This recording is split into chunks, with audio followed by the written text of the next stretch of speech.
Itatry namin yung betchin pampataba. Kasi sabi nila maganda daw pampataba. Ayan, 1.5 na tubig guys.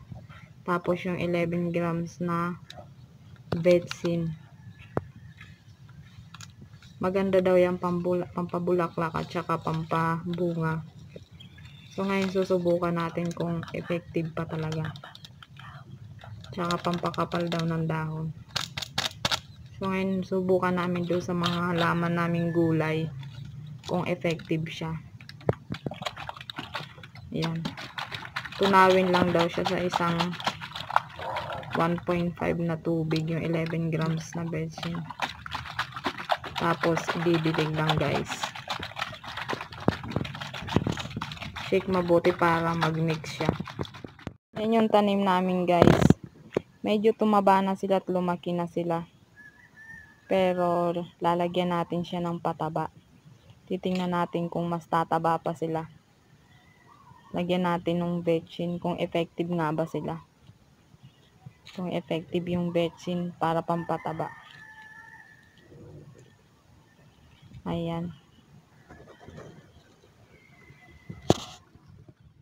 Tapos yung sa kabila guys. Kabilang kalsada lang. Ayan. Ayan. Meron na kaming talong tsaka okra guys. Hiningi ni mamang mga punla sa kapitbahay namin. Kasi marami rin nagtatanim dito. Ayan. Ayan na yung tanim namin. After 1 month yan guys. Na nalipat.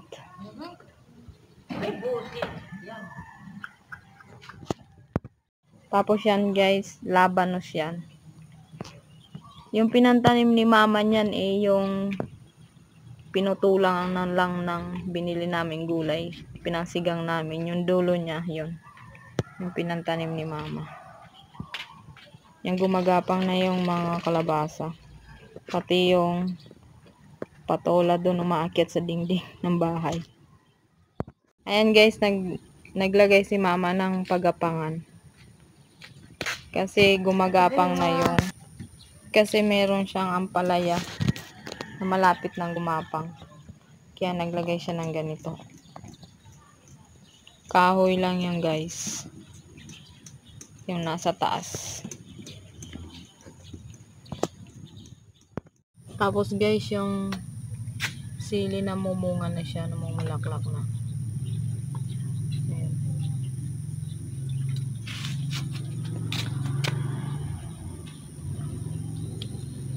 Sili po yan.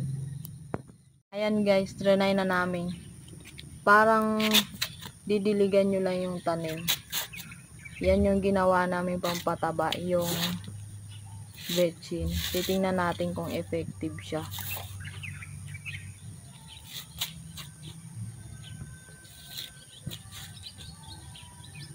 Yun okra yun guys.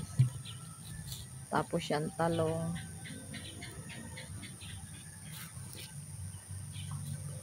May kalabasa.